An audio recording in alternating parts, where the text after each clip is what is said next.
am Chuni Bhutia of class 6C representing Greenhouse. I am here to recite a poem. The title of my poem is Health is Wealth by XAVIER'S.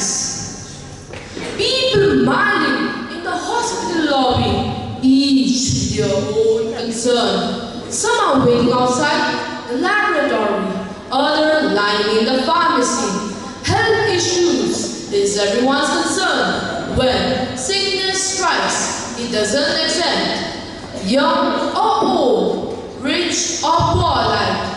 Anyone can fall victim to a disease. When one's health is down, you cannot do anything. When sickness stalks, you fall into his hands. Prevention is better than cure, they say.